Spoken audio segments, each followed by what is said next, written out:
What happens when your business stops growing? Not because of the market, not because of your team, but because you're the one actually holding everything together. When every decision, every sale, every single problem somehow lands on your desk, you've quietly become the chief everything officer.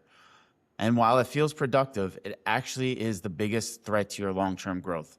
If this hits a little too close to home, this video is going to show you the hidden costs you're paying and the path to finally break out of the cycle.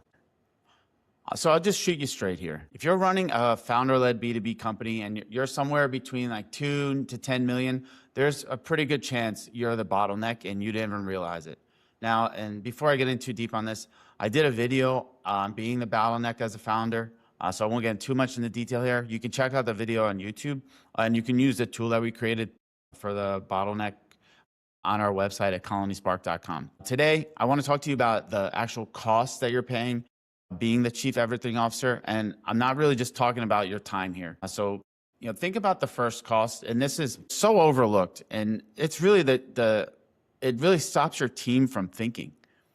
I'm talking about when every decision is flowing through you, your team stops making decisions on their own. They're going to wait. They need to check on you for everything. They're pinging you on Slack, or you need to have meetings every single day. They're really hesitant to execute. And it's not because the team's incapable. It's not something you did hiring. It's because you train them unintentionally to let them know that their judgment isn't trusted. So they're going to defer and keep deferring. So things aren't getting executed. You're not shipping. And over time, they stop thinking critically because they know you're probably just going to swoop in anyway. And, we've all had bosses like this that need to micromanage and be involved in everything. It really just kind of stops the team from wanting to innovate and think for themselves. Research calls this learned helplessness. And your team underfunctions because you're overfunctioning. Get it? The worst part here is you end up more overwhelmed because now you're making decisions that your team should be making, and the cycle just continues to feed itself. And the second cost I see with our clients, especially when we start working with them, is that the founders are doing $100 an hour work when they should be doing $1,000 work. And the question I would ask you is, what tasks are your business worth $1,000 an hour? And then what tasks are worth 100? What tasks are worth $10 an hour? And most founders that I talk to are spending half their week on these $100 an hour work jobs, the operational stuff. They're putting out fires on different teams, on sales, inside, client services, and they're answering questions that, someone else can really answer. And, the research shows here that founders spend only 43% of their time on strategic work. So the rest is just reactive mode, routine tasks, stuff that just could be delegated. Now, if you're working 60 hours a week and half of that stuff is just operational that you're doing, you're leaving over $1 million a year in strategic value on the table. But just do the math here. And, that's just not an exaggeration. It's pretty remarkable when you start thinking about the actual money that you're leaving on the table by not delegating tasks correctly. And by doing all of this, by not,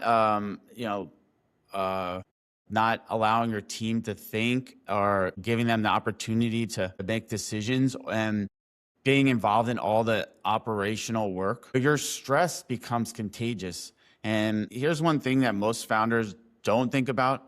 Your stress doesn't just stay with you. It spreads across the team. You can hear it on every single call, every meeting inside, everyone can feel that stress. Even if you think you're hiding it, and you might think you have a good face, put on a good face for the team.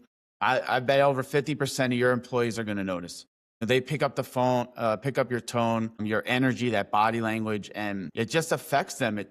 Teams with highly stressed founders have lower well-being themselves. They're going to burn out faster. Just their psychological safety. It just means they're going to be less likely to take risks or speak up to you because they're hesitant. They're maybe a little scared. They don't know if you're going to have some outbursts or just what your reaction is going to be. They don't want to innovate. So you might think you're protecting them here from holding this all in and taking on everything for yourself, but you're not protecting them. You're really kind of adding to their stress. They're feeling it. And that's what not only is it hurting you internally, another main cost that you may not be thinking about is how this is killing your valuation. So if you ever want to sell your company or even just step back, being that chief everything officer is just going to cost you. Buyers and investors look for something called a key person risk. And when everything runs through you, that risk just gets so high. And the penalty could be anywhere from a 10 to 25% discount in your company value. So that's not just a small number if you think about it. If you have a $10 million valuation, that's $2.5 million that you're leaving on the table.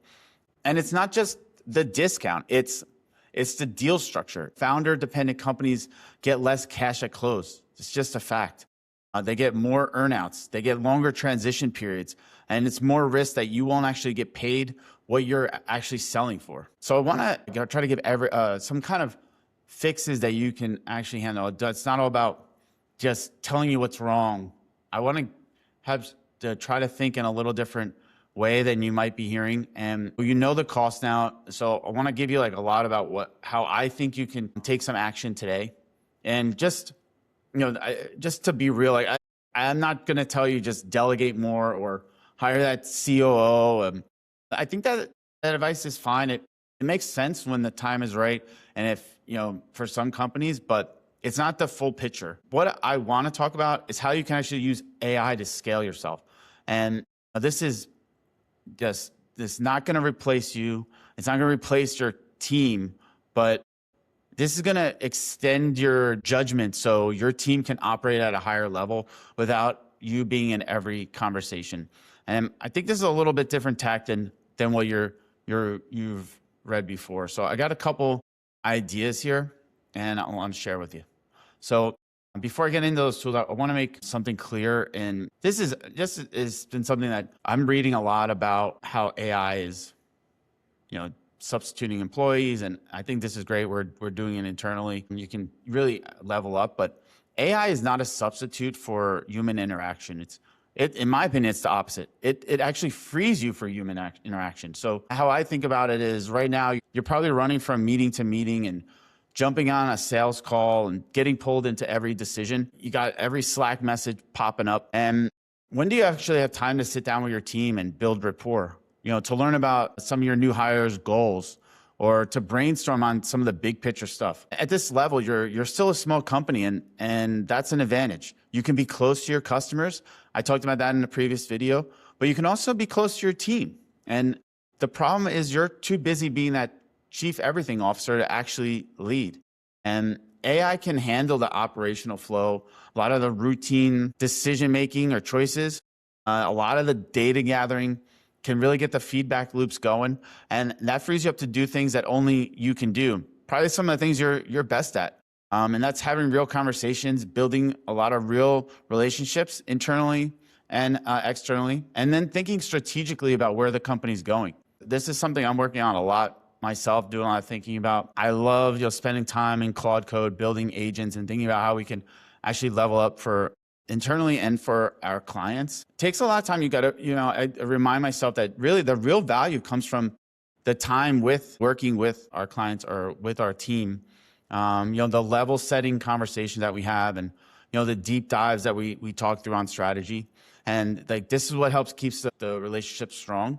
It helps you grow. And as AI becomes more prevalent, that these human moments are, be frank, I think they're gonna happen more, not less. And these companies that win are gonna be the ones that use AI to create space for real conversation, not the ones that try to automate everything and then just lose their soul in the process. And that's part of the reason you hear me talk about a lot of in-person events or having time with people in your industry or internally. That being said, I do think building out agents in Claude Code can really just is going to be the game changers that can help you get that more human interaction. So I want to show you what's actually possible here. And the first agent you should consider building if you're doing a lot of sales calls and is a sales intelligence system. An example for this is, we built a sales agent for a client that handles their, almost their full sales loop. So Their process is the BDR typically makes cold calls, and if that goes well, if the first call goes well, they schedule a more in-depth discovery call. So we built an agent that really connects these two moments. After that cold call, the transcript gets pulled. Our agent will analyze it, give objective feedback on how the BDR did based on the training from the founder. So we know what worked, what didn't, where they can improve, and it grades them on some key metrics that we have. And then here's where it gets super powerful. We call another agent, and once a call is booked, the agent kicks off a lot of deep research on the prospect and the account. Pulls in information from the web, finds different signals that may be happening at the company, looks at the person they talk to, other people in the buying committee that may be on the next call, and we build a battle card for that discovery call so the team can then review. And it suggests how to position for that next call, based on the data, on our research and what happened in the cold call, and then taking our founder insights and information. So now you got the post-call feedback from the cold call flowing directly into the pre-prep call for the next call. One continuous loop. And then the discovery call, that one gets graded too. We compares to the cold call, tracks improvement over time, and we're continually analyzing each call to train the team and build internally. That has been super powerful. It frees up the team's time to actually study and understand, build out a personalized strategy or make more outbound. We also make sure that the team is, having better communication. Now they have more time to talk within the team rather than just doing a bunch of research and trying to understand if they how they get better. One team's specific agents here, your process may be different, and maybe you don't have BDRs, maybe your sales cycle has different stages. The point is, I'm not trying to share this as for you to copy what we built. It's to think about what's your process, and then we can build agents that fit how you actually work. And these things, what I love about it is just it's so customizable. You don't need to plug in you don't just plug in templates everywhere. You can get it way more personalized, and you can really dig deep and think about how this can accelerate your process and help you with some more, take this to the next level. Your team's getting continuous feedback, objective feedback based on your actual insights, not some random information. And they're walking into every call prepared. They're getting smarter, and you're not spending every week reviewing calls and coaching reps, or even worse yet, which many of you probably are, is spending time on every single sales call and not really allowing your team to branch out and improve themselves and actually get things done. Now, your voice is still in there, and that's what I think is the most is something most founders don't get, is you're really training the agent to how you would give feedback, your actual methodologies. But it doesn't take your time anymore. Now it's a continuous system. And here's another one that we're building for a client, what I would just call a command center. So most founders I know, most founders I'm talking to are logging into different tools every morning, 5 different tools, and could be, HubSpot, QuickBooks, Google Analytics, their project management tool, maybe different spreadsheets. And, they're spending the first part of their day just hunting data down. And by the time they're piecing it together, you lost some of your best thinking time. And they're also, when you're pulling this data, you're just getting the raw data. You have to draw your insights from it. So the command center actually changes that. So it could pull all your key data into one place, not just like a typical dashboard, but it's a brain that can connect the dots, looks at the numbers, identifies patterns, flags some anomalies, surfaces some insights. So you can wake up, wake up, open one view, or type in a command into Claude Code. And instead of just hunting around trying to think through this, you can see what's happening, where it's concerning, what needs your time today.